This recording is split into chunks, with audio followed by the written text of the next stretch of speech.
भक्तजनों, आज है विजयदशमी।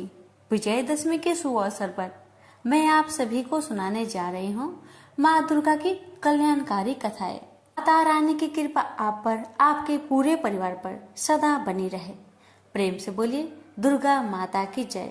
तो आइए सुनते हैं कथा। पौराणिक कथाओं के अनुसार एक समय की बात है।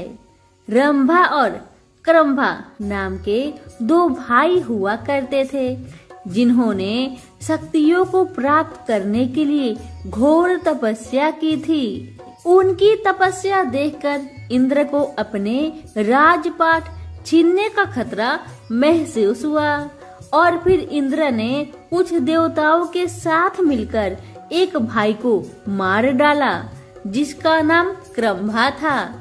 रंभा को जब अपने भाई क्रंभा के मरने की खबर मिली तो वह बहुत क्रोधित हुआ। इससे रंभा में बदले की आग लग गई, इसलिए वह अपनी तपस्या में और कठोर हो गया। अपने अपनी उपासना से कई देवताओं को खुश किया और उन्होंने उसे वरदान भी दिया कि वह बहुत शक्तिशाली हो और वह किसी से पराजित नहीं हो सकता, न तो देवताओं से और न ही राक्षसों से। एक बार रंभा ने एक मादा भैंस को देखा और रंभा ने उसके साथ संभोग किया। इसी बीच एक नर भैंस आया और रंभा की हत्या कर दी। दुखद की बात यह थी कि रंभा ने किसी जानवर से सुरक्षित होने का वरदान नहीं लिया था। इस घटना ने मादा भैंस गर्भवती होगी और उसने आग में कूदकर आत्महत्या कर ली।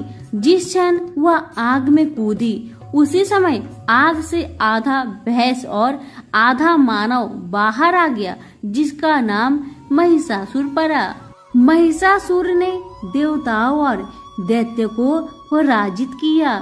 उसने देवलोक पर हमला कर उस पर कब्जा कर लिया और सभी देवताओं को बाहर निकाल दिया।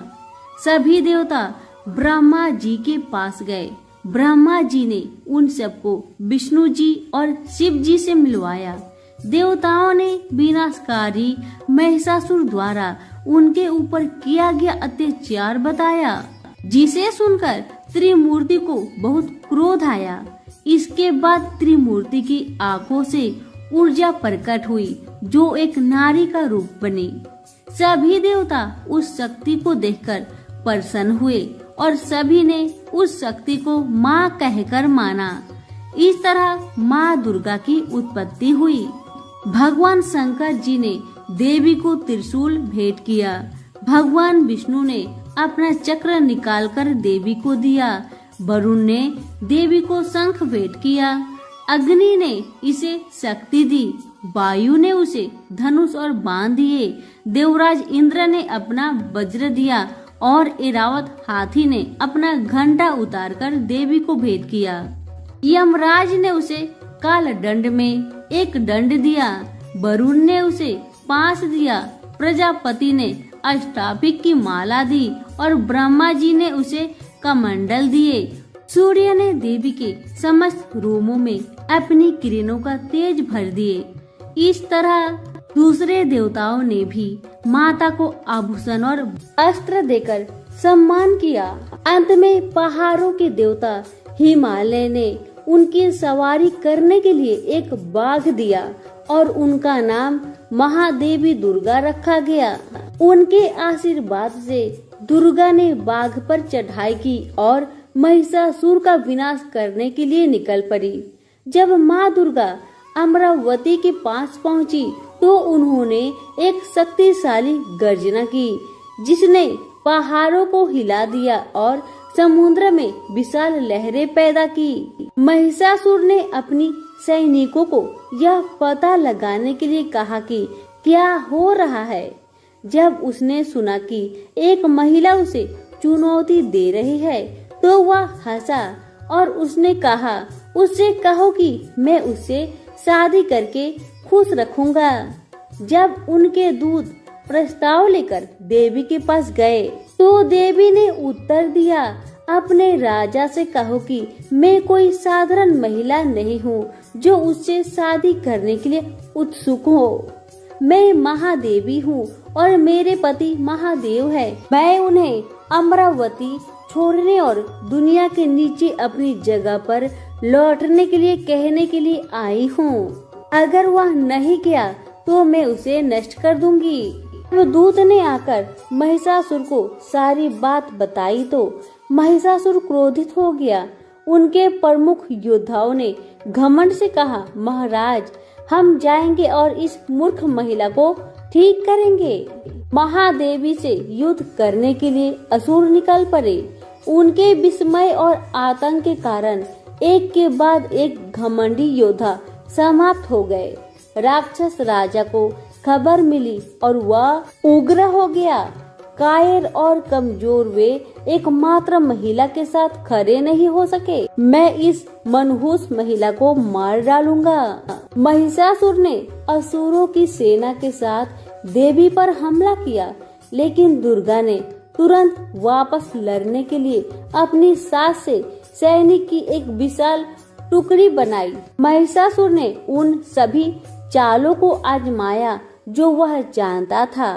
वह देवी को भ्रमित करने के लिए आकार बदलता रहा। एक आदमी से वह एक शेर बन गया, फिर एक हाथी, लेकिन हर बार महादेवी ने उसे अपने हथियारों से गंभीर रूप से घायल कर दिया। 9 दिनों तक युद्ध चला। अंत में देवी ने असुर को मार डाला, जिसने फिर एक विशाल भैंस का रूप धारण कर लिया था। देवी ने उस चक्र से वार किया जो विष्णु भगवान ने दिया था। इस प्रकार उसने महिषासुर के अत्याचारों से दुनिया को मुक्त करा दिया। इंद्र और अन्य देवता फिर से स्वर्ग लौट आए और सब ठीक हो गया। तब से 9 रात्रों के दौरान दुर्गा की पूजा की जाती है और उन्हें महिषासुर मर्दिनी भी कहा जाता है। तो प्रेम से बोलिए दुर्गा मैया की जय हो। कि पूर्व समय की बात है। अरुण नाम का एक पराक्रमी दानव था।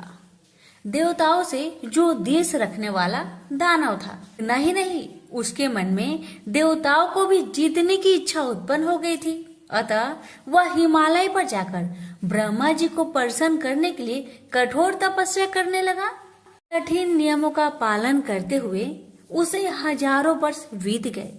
तपस्या के प्रभाव से उसके शरीर से प्रचंड अग्नि की ज्वालाएं निकलने लगी, जिससे देवलोक के देवता भी घबरा उठे। वे समझ ही न सके कि यह अकस्मात क्या हो गया। सभी देवता ब्रह्मा जी के पास गए और सारा वृत्तांत उन्हें सुनाकर उनसे निवेदन किया। देवताओं की बात सुनकर ब्रह्मा जी गायत्री देवी को साथ लेकर हंस पर बैठे और उस स्थान पर गए जहां दानव अरुण तप कर रहा था। उसकी गायत्री उपासना बड़ी तीव्र थी। उसकी तपस्या से प्रसन्न होकर ब्रह्मा जी ने वर मांगने के लिए कहा। देवी गायत्री तथा ब्रह्मा जी का आकाश मंडल में दर्शन करके दानव अरुण बहुत प्रसन्न हुआ। वह वहीं भूमि पर सिर झुकाकर दंडवत प्रणाम करने लगा। उसने अनेक प्रकार की स्तुति की और अमर होने का वर मांगा, परंतु ब्रह्मा जी ने कहा, वत्स, संसार में जन्म लेने वाला प्राणी मृत्यु को अवश्य प्राप्त होता है, अतः तुम कोई दूसरा वर मांगो। अरुण बोला, प्रभु, यदि ऐसी बात है तो मुझे यह वर देने की कृपा करे कि मैं न युद्ध में मरूं, न किसी अस्त्र शस्त्र से मरूं, न किसी भी स्त्री या पुरुष से ही मेरी मृत्यु हो, और 2 पैर तथा 4 पैर वाला कोई भी प्राणी मुझे न मार सके। साथ ही मुझे ऐसा बल दीजिए कि मैं देवताओं पर विजय प्राप्त कर सकूं। भगवान ने तथास्तु कहकर वहां से अंतर्ध्यान हो गए। और इधर अरुण दानव विलक्षण वर प्राप्त उत्पन्न हो गया। ने पाताल लोक से सभी दानों को बुलाकर विशाल सेना तैयार कर ली और स्वर्ग लोक पर चढ़ाई कर दी। वर के प्रभाव से देवता पराजित हो गए। देवलोक पर दानव अरुण का अधिकार हो गया। वह अपनी माया से अनेक रूप बदल लेता था। उसने तपस्या के प्रभाव से इंद्र, सूर्य, चंद्रमा, यम, अग्नि आदि देवताओं का पृथक पृथक रूप बनाकर सब पर शासन करने लगा। देवता भागकर असरण शरण आशुतोष भगवान शंकर की शरण में गए और अपना कष्ट उन्हें निवेदित किया। उस समय भगवान शंकर बड़े विचार में पड़ गए। वे सोचने लगे कि ब्रह्मा जी द्वारा विचित्र वरदान से यह दानव अजय सा हो गया है। यह ना तो युद्ध में मर सकता है, न किसी अस्त्र शस्त्र से, न तो इसे कोई 2 पैर वाला मार सकता है, न कोई 4 पैर वाला मार सकता है। यह न स्त्री से मर सकता है और न किसी पुरुष से। वे बड़ी चिंता में पड़ गए और उसके वध का उपाय सोचने लगे। उसी समय आकाशवाणी हुई, देवताओं, तुम लोग भगवती दुर्गा की उपासना करो, वही तुम लोगों का कार्य करने में समर्थ है। आदि दानवराज अरुण नित्य की गायत्री उपासना तथा गायत्री जप से विरक्त हो जाए तो शीघ्र ही उसकी मृत्यु हो जाएगी। आकाशवाणी सुनकर सभी देवता अवशस्त हो गए। उन्होंने देवगुरु बृहस्पति जी को अरुण के पास भेजा ताकि वे उसकी बुद्धि को मोहित कर सके। बृहस्पति जी के जाने के बाद देवता भगवती दुर्गा की आराधना करने लगे। इधर भगवती दुर्गा की प्रेरणा तथा बृहस्पति जी के उद्योग से अरुण ने गायत्री जप करना छोड़ दिया। गायत्री जप का परित्याग करते ही उसका शरीर निस्तेज हो गया। अपना कार्य सफल हुआ जान बृहस्पति जी अमरावती लौट आए और इंद्र आदि देवताओं को सारा समाचार बताया। पुनः सभी देवता देवी की स्तुति करने लगे। उनकी आराधना से आदि शक्ति भगवती दुर्गा प्रसन्न हो गई और विलक्षण लीला विग्रह धारण कर देवताओं के समक्ष प्रकट हो गई। उनके श्री विग्रह से करोड़ों सूर्य के समान प्रकाश फैल रहा था। असंख्य कामदेवों से भी सुंदर उनका सौंदर्य था। उन्होंने रमणीय वस्त्राभूषण को धारण कर रखा था और वे नाना प्रकार के भंवरों से युक्त पुष्पों की माला से शोभ्यमान थी। वे चारों ओर से असंख्य भ्रमरों से घिरी हुई थे। भ्रमर ही शब्द को गुनगुना रहे थे। उनकी मुट्ठी भंवरों से भरी हुई थी। उन देवी का दर्शन देखकर देवता पुनः स्तुति करते हुए कहने लगे, सृष्टि सृजन और संहार करने वाली भगवती महाविद्ये, आपको नमस्कार है। भगवती दुर्गे, आप ज्योति स्वरूपणी एवं भक्ति से प्राय है। हे दया स्वरूपणी देवी, आपने शुभ निशुभ का दलन किया है। रक्त बीज और वृत्रासुर और धूम्र लोचन आदि राक्षसों को मारकर संसार को विनाश से बचाया है। भ्रमरों से विशिष्ट होने के कारण आपने भ्रामरी नाम से यह लीला विग्रह धारण किया है। हे भ्रामरी देवी, आपके इस लीला रूप को हम नित्य प्रणाम करते हैं।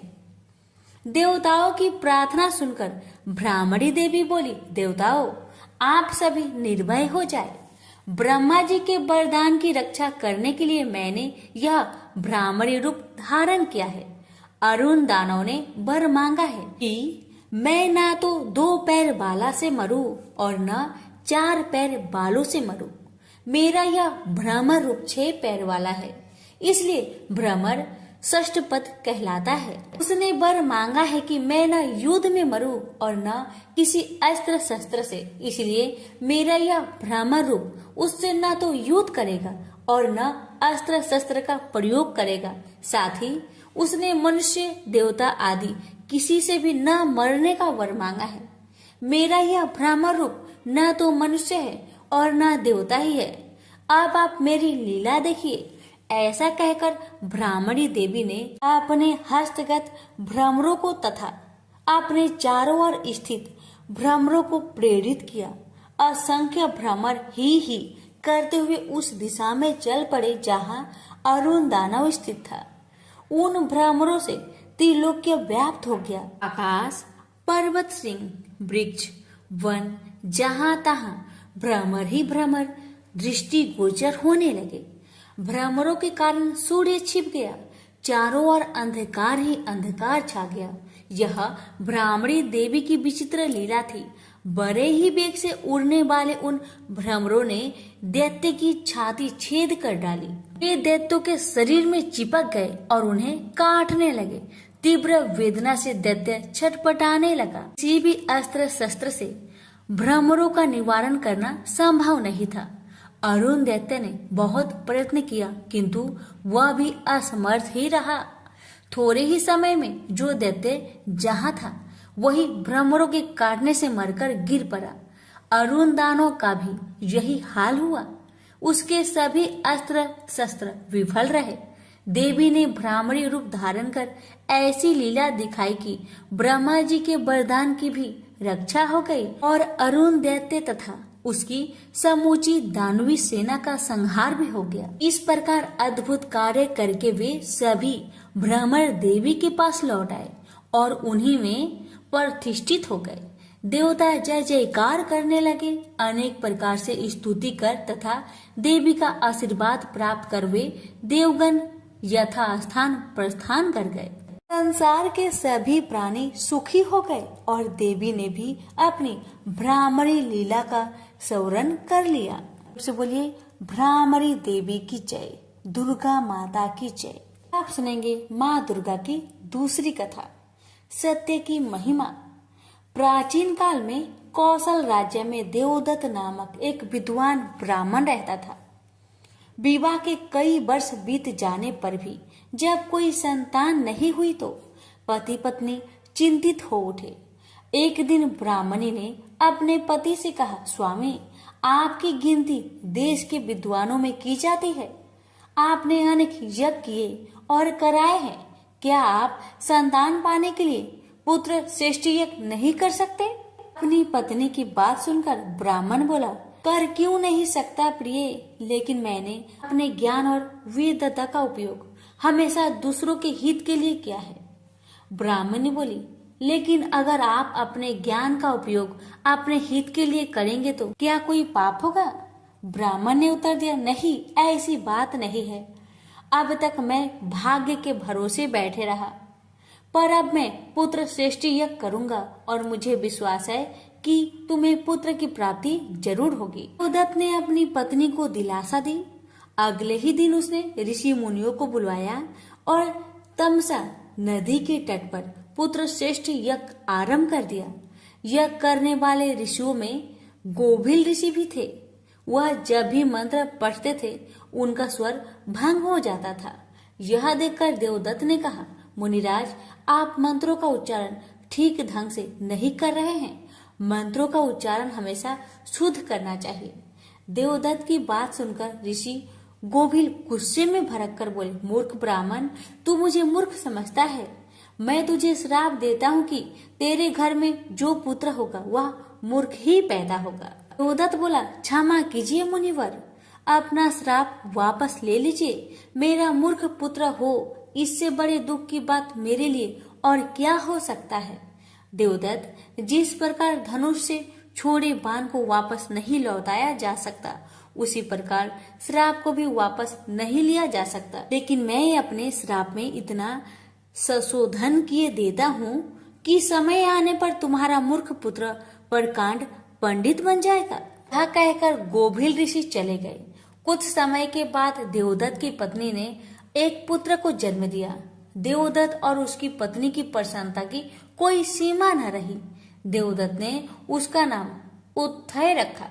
वह बड़ा हुआ तो उसे पढ़ने के लिए गुरुकुल में भेज दिया गया। गोभिल ऋषि के श्राप से वह एक अक्षर भी नहीं सीख पाया। सारे देश में प्रसिद्ध हो गया कि देवदत्त का बेटा उत्थल्य मूर्ख है। लोग उसके बारे में आश्चर्य प्रकट करते। कितने आश्चर्य की बात है कि देवदत्त जैसे प्रकांड पंडित का बेटा एक अक्षर भी नहीं पढ़ पाया। अरे वह तो जन्मात मूर्ख है, और फिर यह कोई जरूरी तो नहीं कि विद्वान का बेटा विद्वान ही हो। लोग की इन बातों को सुनकर उत्थल्य को बहुत दुख हुआ। से महर्षि गोभिल द्वारा दिए गए श्राप की जानकारी नहीं थी, इसलिए वह सोचने लगा, मैं कितने बड़े विद्वान का पुत्र हूँ, फिर भी मैं अनपढ़ हूँ। मेरे कारण मेरे पिता और माता को लज्जित होना पड़ता है।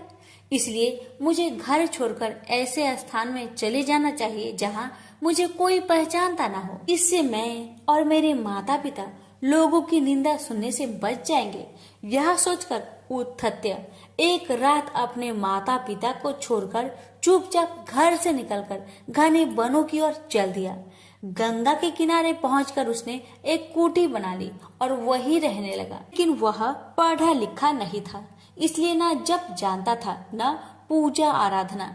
उसका समय गंगा के किनारे घूमते फिरते ही बीत जाता था। लेकिन कहते हैं ना कि परिवार के संस्कार बीज रूप में यदि हो तो वह समय आने पर उठ खड़े होते हैं। विद्वान न होने के बाद भी उत्तथ्य का आचरण सत्यमय था। आचरण से ही तो जीवन में उपलब्धि होती है। शास्त्र ज्ञान का परिणाम भी सदाचरण ही होता है, क्योंकि उत्तथ्य हमेशा सच बोलता था। इसलिए लोगों ने उसे सत्यव्रत कहना शुरू कर दिया। यह आसपास के इलाकों में सत्यव्रत के नाम से ही प्रसिद्ध हो गया। एक दिन जब सत्यव्रत अपनी कुटी के सामने एक पत्थर पर बैठा था, उसने एक सुअर को आते देखा। उस सुअर की पीठ में एक बाण घुसा हुआ था, जिससे खून की धारा बह रही थी। सत्यव्रत को उस घायल सुअर पर दया आ गई। उसने उसे अपनी कुटिया के पास ही झाड़ियों में छिपा दिया।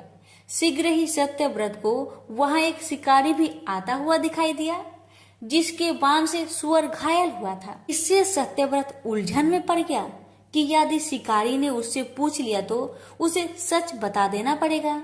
वह ध्यान मग्न होने का उपक्रम करने लगा और समाधि हो गया। शिकारी उसकी समाधि टूटने की प्रतीक्षा करने लगा। फिर जब सत्यव्रत समाधि से उठा तो शिकारी को अपने पैरों के समीप बैठा पाया। वह कुछ पूछता कि उत्तथ्य ने शिकारी को जीव हत्या न करने का उपदेश दिया। बात शिकारी की समझ में आ गई और वह पुनः जीव हत्या न करने का वचन देकर वहां से चला गया। शिकारी के जाते ही अचानक घायल सुअर से भगवती दुर्गा प्रकट हो गई। देवी ने कहा, वत्स, मैं तुम्हारी दयालुता और सत्य बोलने से प्रसन्न हूँ। मैं तुम्हारी परीक्षा ले रही थी। मेरा आशीर्वाद है कि आज से तुम एक प्रकांड पंडित बनोगे। सब तुम्हारी विद्वता का सम्मान करेंगे।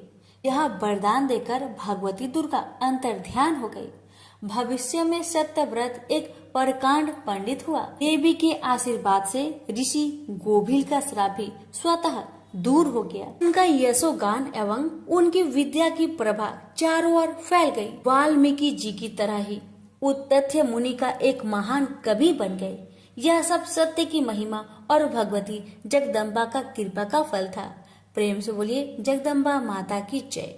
ये पूरी पृथ्वी जलमग्न हो गया था। हर जगह जल ही जल दिख रहा था। केवल भगवान विष्णु ही अपने शेष नाग के सैया पर सोए हुए थे और उनके कानों के मैल से ही मधु और केटव नाम के दो राक्षस जन्म लिए। माया अनुसार उस समुद्र में ही वे प्रतापी दैत्य तरुण हो गए। अब इधर उधर जाकर उनका खेलना कूदना आरंभ हो गया। एक समय की बात है कि वे स्थूलकाय दानव समुद्र में खेल रहे थे। इतने में ही वो दोनों भाई अपने मन में सोचने लगे कि बिना कारण कार्य होना असंभव है। सब जगह यही नियम लागू है। आधार के बिना अध्यय किसी प्रकार ठहर नहीं सकता। हमें तो यही जचता है कि आराध्य देव भाव सर्वथा सिद्ध है। अब यह सुखदायी अगाध जल किस पर ठहरा है। दोनों दानव ऐसे विचार कर रहे थे, ऐसे सोच रहे थे। वो आपस में दोनों बातें कर रहे थे कि किसने इसकी उत्पत्ति की होगी और इसके पीछे क्या कारण होगा। इस जल में हम कैसे आ गए, ये सब का कारण क्या है और हमारे उत्पन्न होने का कारण भी क्या है और हमारे जन्मदाता का नाम क्या है, वो कौन है और कहाँ रहते हैं। यही उनके मन में प्रश्न उठ रहा था बार बार। उन दोनों भाइयों ने विचार किया कि हम अपने जन्मदाता का पता जरूर लगाएंगे, चाहे जैसे भी हो। छोटे भाई केटव ने कहा, भैया मधु, इस जल में हमारी सत्ता कायम रखने वाली भगवती शक्ति है। उनमें अपार शक्ति है। वे शक्ति कभी नष्ट नहीं होती। मेरी समझ से वही इस कार्य का कारण हो सकती है। वही माता ने ही विस्तृत जल की रचना की है और उन्हीं के आधार पर यह जल भी ठहरा हुआ है। वही परम आराध्य शक्ति हमारी उत्पत्ति की कारण है। इस प्रकार वास्तविक रहस्य जानने के लिए मधु और केटव का मन व्यतीत था। अभी उनकी बुद्धि किसी निर्णय तक न पहुंच सकी थी। इतने में ही आकाश में गूंजता हुआ सुंदर बाघबीज सुनाई पड़ी। सुनकर वे दोनों उनका अभ्यास करने में तत्पर हो गए। तब उस बाघबीज की आकृति आकाश में इस प्रकार चमक उठी मानो बिजली कौंध रही हो। फिर तो उन्होंने किया कि यही मंत्र है, इसमें कुछ भी संदेह करने की बात नहीं। ध्यान लगाया तो उसी सगुण मंत्र की झांकी उपलब्ध हुई। अब तो वे उसी मंत्र का ध्यान और जप करने में लग गए। अन्य जल तक छोड़ दिया। मन और इंद्रियों पर उन्होंने विजय प्राप्त कर ली थी। 1000 वर्ष तक उन्होंने कठिन तपस्या की। इन दोनों भाइयों की कठिन तपस्या से माँ शक्ति प्रसन्न हो गई। माता ने उन्हें देखा। वह निश्चल रूप से माँ की तपस्या कर रहे थे। उनकी यह तपस्या को देखकर माँ के मन में कृपा ओट प्राप्त हो गई। तभी आकाशवाणी होने लगी, दैत्यो, तुम्हारी तपस्या से मैं प्रसन्न हूँ। तुम अपना इच्छा अनुसार मुझसे वर मांगो, मैं उसे पूर्ण करूंगी।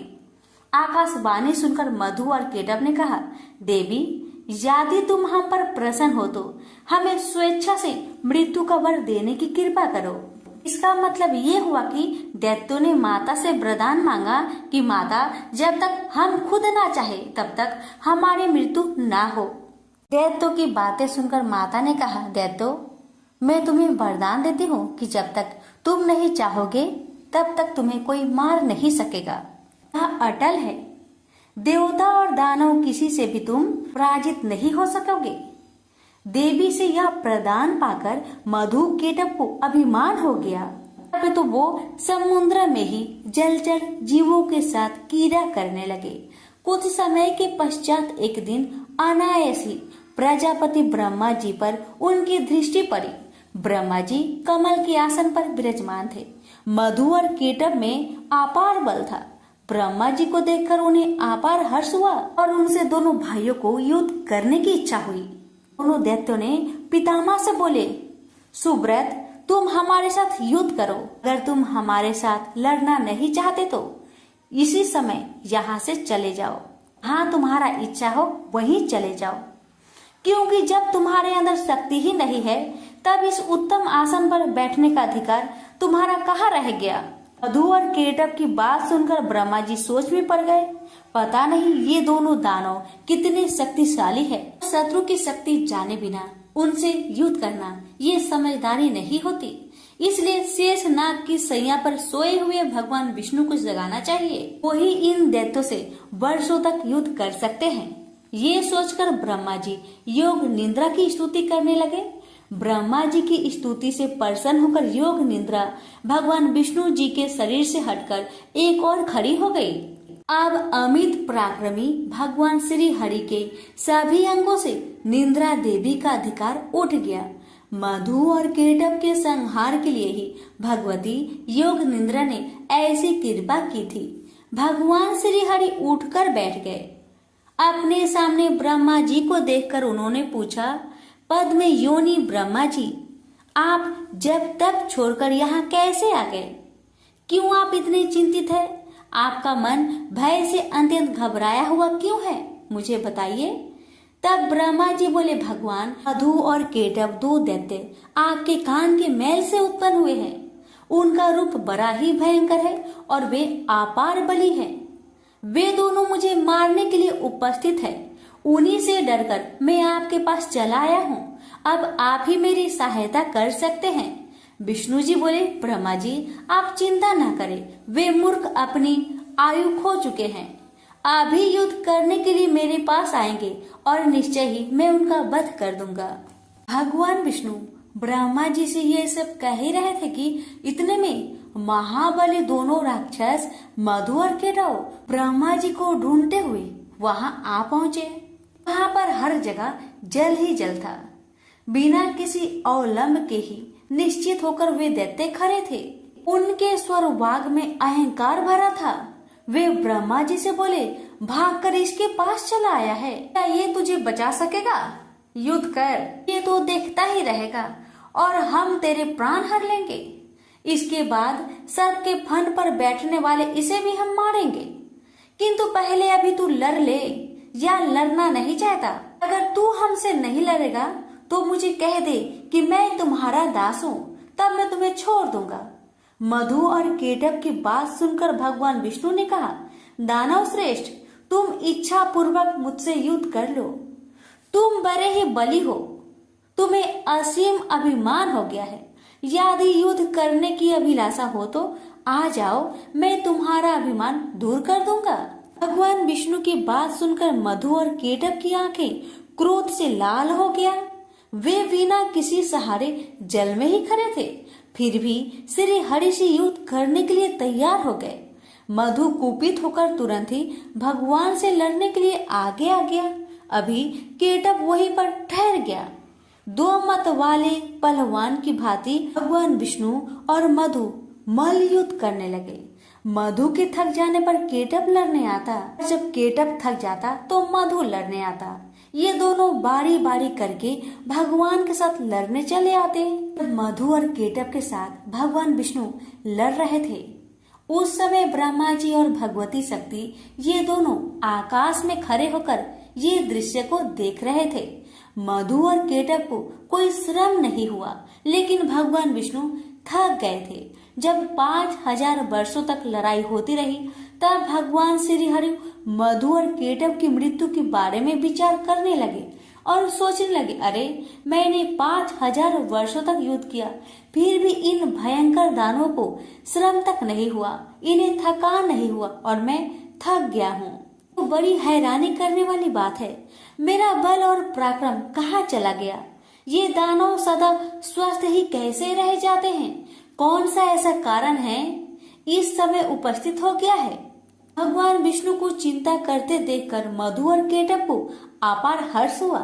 तब वे मत वाले दानव मेघ की भांति गंभीर वाणी में बोले, विष्णु, यदि तुम में बल नहीं रहा और युद्ध करने से थकान आ गई हो तो मस्तक तक हाथ जोड़कर कह दो कि मैं तुम लोगों का दास बन गया।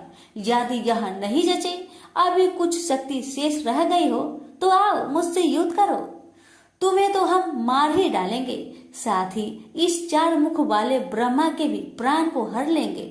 मधु और केटव दोनों राक्षसों की बात सुनकर भगवान ने कहा, जो थक गया हो, डरा हो, जिसके हथियार गिर पड़े हो, स्वयं गिर गया हो, अथवा जो अभी बालक हो, इन पर कभी भी सुरवीर प्रहार नहीं करते, यही सनातन का धर्म है। ऐसे भी इस युद्ध में मैंने 5000 वर्ष तक अकेले ही लड़ा हूँ और समान बल वाले तुम दोनों भाई लड़ रहे हो। तुम दोनों समय समय पर जैसे आराम कर लेते हो, वैसे ही मैं भी कुछ आराम करना चाहता हूँ। आराम करने के बाद मैं फिर तुम दोनों से युद्ध करूंगा, इसमें क्या संदेह है? माना तुम दोनों महान मत वाले सूरवीर हो, परंतु कुछ समय तक ठहरो, मुझे भी तो विश्राम कर लेने दो, फिर न्याय पूर्वक युद्ध करेंगे। भगवान विष्णु की बात सुनकर मधु और केटव शांत हो गए। फिर युद्ध होगा, ऐसा निश्चय करके कुछ समय के लिए दूर जाकर खड़े हो गए। चतुर्भुज भगवान विष्णु ने देखा कि मधु और केटव यहाँ से बहुत दूर चले गए हैं। भगवान ने उनकी मृत्यु क्यों नहीं हो रही है, इसका कारण सोचा। बहुत सोच विचार करने पर उन्हें ज्ञात हुआ कि भगवती ने इन्हें वरदान दिया है, ये जब चाहेंगे वही इनकी मृत्यु हो पाएगी, अन्यथा नहीं। ये कारण है कि ये दोनों दानव अभी तक शांत नहीं हो रहे हैं। मैंने व्यर्थ में ही इतनी घोर लड़ाई की, मेरे परिश्रम का कुछ फल भी नहीं मिला। ये कैसे मरेंगे ये ठीक जाने बिना अब मैं युद्ध करूं भी तो किस प्रकार करूं? दोनों दानव तो बर के प्रभाव से घमंड में चूर हो रहे हैं। बिना युद्ध किए ये मरेंगी भी तो कैसे? भगवती बर दे चुकी है, वह उसे टाल नहीं सकती। अतः मैं अब सभी मनोरथ पूर्ण करने वाली उन विद्यामयी शक्ति की शरण में चलूं, क्योंकि अब उनके प्रसन्न हुए बिना कार्य सिद्ध नहीं हो सकता। भगवान विष्णु यह सोच ही रहे थे कि इतने में ही भगवती योग निद्रा ने उन्हें दर्शन दिया। उस समय वे कल्याणमयी देवी आकाश में विराजमान थी। भगवान विष्णु को योग का ज्ञान तो था ही। उन्होंने बड़े ही करुणा पूर्ण स्वर में उन रहस्यपूर्ण मधु केटव के संहार होने के लिए भगवती भुवनेश्वरी की स्तुति की। भगवान विष्णु की स्तुति करने पर देवी ने कहा, हे विष्णु, तुम देवताओं के स्वामी हो, आप पुनः युद्ध करने के लिए तत्पर हो जाओ। अब ये दोनों दानव ठग कर मारे जा सकेंगे। मेरी वक्र दृष्टि से ये अवश्य ही मोह में पड़ जाएंगे। माया से ये दोनों मोहित हो जाएंगे। उसी समय तुम शीघ्र ही इन दोनों को मार डालना। भगवती की वाणी सुनकर भगवान विष्णु युद्ध भूमि में आकर खड़े हो गए। वे महाबली दानव बड़े ही विचारशील थे। युद्ध की इच्छा से वो भी सामने उपस्थित हुए। भगवान विष्णु को सामने देखकर उन्हें बड़ा हर्ष हुआ। वे बोले, विष्णु ठहरो, युद्ध करो। तुमने लड़ने की उत्कट इच्छा तो ली ही है। हार और जीत में परवंत प्रबल होता है। यह निश्चय जानकर तुम्हें युद्ध में ही लगना चाहिए। बलवान विजयी होता है, किंतु कभी कभी भाग्यवश दुर्बल भी विजयी पा सकता है। इसलिए महात्मा पुरुष को चाहिए कि किसी भी परिस्थिति में हर्ष और शोक ना करे। मैं सदा से दानव का शत्रु हूँ। प्राचीन समय में बहुत से दैत्य मुझसे पराजित हुए हैं। यह जानकर हर्ष और इस समय इन मधु केटव से मैं हार गया, ये शोक करना तुम्हारे लिए अनुचित है। यह कहकर मधु केटव युद्ध के लिए डट गए। उन्हें देखकर विष्णु ने बड़े ही विचित्र ढंग से घुसा मारा। बलाभिमानी उन दैत्य ने भी विष्णु को घुसा से चोट पहुंचाई। ऐसा परस्पर घोर युद्ध होने लगा। लड़ते हुए उन अपार बलशाली दानव को देखकर श्री हरि ने कतार भाव से भगवती की ओर देखा। उन्हें देखकर भगवती ने अट्टहास किया। उनकी आंखें लाल हो गई थी। साथ ही उन्होंने कामदेव की बाणों की तुलना करने वाले अपने कटाक्ष भरे नेत्रों से उन दैत्यों को आहत कर दिया। भगवती मुस्कुराई हुई तिरछी नजरों से उनकी ओर देख रही थी। उनके उस अवलोकन में प्रेम और मोह भरा था। फिर तो भगवती की तिरछी चितवन को देखकर दुरात्मा मधु और केटव तुरंत मोहित हो गए। मदन सुरों में उनका मन व्यतीत हो उठा। वे देवी की ओर देखते ही रह गए। भगवान विष्णु काम साधने में सतर्क तो थे ही। वे देवी के अभिप्राय को देखकर समझ गए कि अब दैत्य मोहित हो चुके हैं।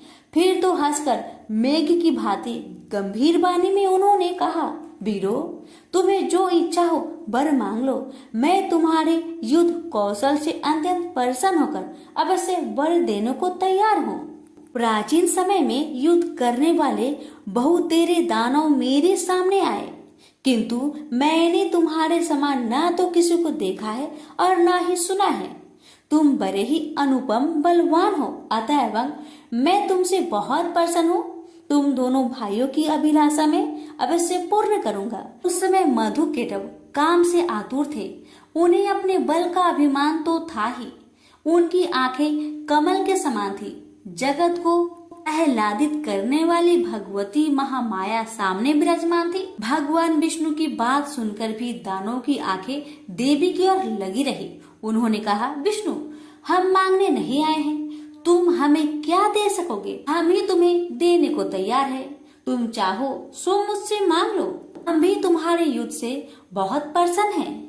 मधु केटव की बात सुनकर भगवान विष्णु ने कहा, यदि तुम लोग अब मुझ पर प्रसन्न हो और मुझे वर देना चाहते हो तो बस तुम दोनों मेरे हाथ से मौत स्वीकार कर लो। भगवान विष्णु की बात सुनकर मधु केटव महान आश्चर्य में पड़ गए। वे हमें ठग गए मानकर खड़े रहे। उनके मुख पर शोक की घटा घिर आई। सर्वत्र जल जल भरा हुआ था। कहीं भी प्राकृतिक भूमि दिखाई नहीं दे रही थी। यही मन में विचार करके वे दोनों राक्षस बोले, विष्णु, हे जनार्दन, तुम देवताओं के स्वामी हो। तुमने भी पहले वर देने की बात कही थी। तुम कभी झूठ नहीं बोलते, अतः हमारा भी अभिलाषा वर लो। हमारा वर यही है कि जल शून्य विस्तार वाले स्थान पर हमारा वध करो। हमने तुमसे मौत स्वीकार कर ली है, किंतु तुम भी वचन का पालन करना। भगवान विष्णु ने सुदर्शन चक्र को याद किया। साथ ही वे हंसकर बोले, महाभाग, जल शून्य विस्तृत स्थान पर ही तुम्हें मार रहा हूँ। यह कहकर विष्णु ने अपनी विशाल जांघें फैलाकर जल पर ही जल रहित मधु केटव को दिखा दिया। साथ ही साथ कहा, इस स्थान पर जल नहीं है, अब तुम अपना मस्तक हमें दे दो। आज मैं सत्यवादी रहूंगा और तुम भी। भगवान विष्णु का यह कथन सुनकर उनकी सत्यता पर वे विचार करते रहे। तत्पश्चात अपने 4000 कोस वाले विशाल शरीर को उन्होंने स्वयं मृत्यु के मुख में डाल दिया। उस समय भगवान विष्णु ने अपनी जांघें सटा ली। यह देखकर मधु केटव को बड़ा आश्चर्य हुआ। उन विचित्र जांघों पर मस्तक रखने के लिए भगवान ने दैत्य से कहा। उन्होंने मस्तक रख दिया। तब भगवान ने उनके मस्तक को चक्र से काट डाला। तदंतर मधु और केटव के प्राण पेखरू उड़ गए। उस समय सारा समुद्र उन दैत्य के रक्त और मज्जा से व्याप्त हो गया।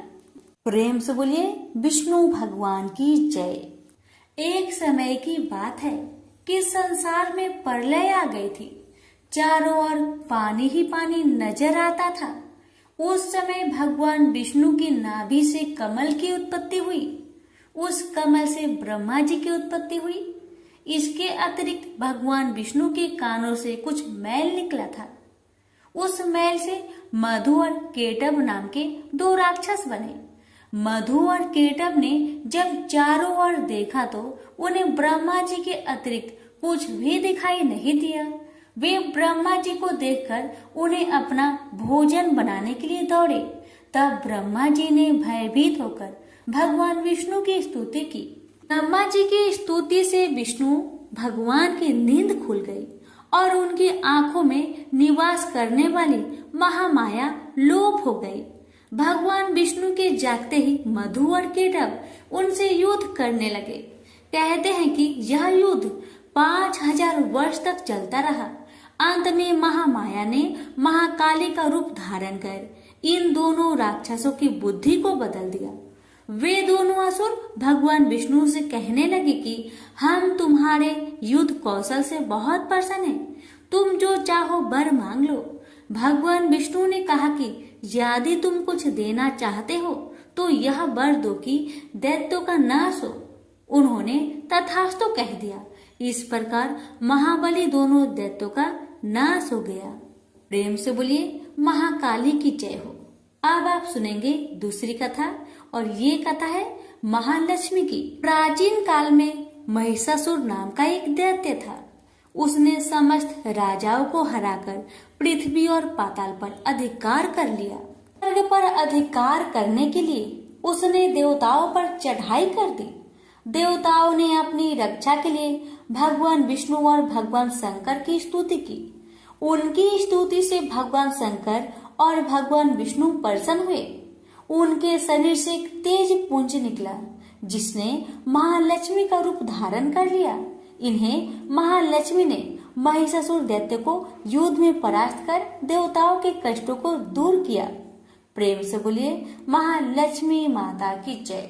अब सुनिए तीसरी कथा और ये कथा है चामुंडा की। एक समय की बात है कि शुभ और निशुभ नामक 2 राक्षस इस संसार में पैदा हुए। वे इतने बलशाली थे कि पृथ्वी एवं पाताल के सब राजा उनसे हार गए। अब उन्होंने स्वर्ग पर चढ़ाई कर दी। देवताओं ने भगवान विष्णु की स्तुति की। उनकी स्तुति करने पर विष्णु जी के शरीर से एक ज्योति प्रकट हुई जो चामुंडा थी। वह बहुत ही रूपवान थी। उनके रूप पर मुग्ध होकर शुभ निशुभ ने सुग्रीव नाम का दूत देवी के पास भेजा कि वह हम दोनों में से किसी एक के साथ विवाह कर ले। उस दूत को देवी ने यह कहकर वापस भेज दिया कि जो मुझे युद्ध में परास्त करेगा मैं उसी के साथ विवाह करूंगी। दूत के मुंह से यह समाचार सुनकर उन दोनों ने पहले युद्ध के लिए अपने सेनापति धूम्राक्ष को आक्रमण के लिए भेजा। धूम्राक्ष सेना सहित मारा गया। इसके बाद चंड मुंड लड़ने आए। चंद्रमुंड भी देवी द्वारा मारे गए। अब रक्त बीज लड़ने आया।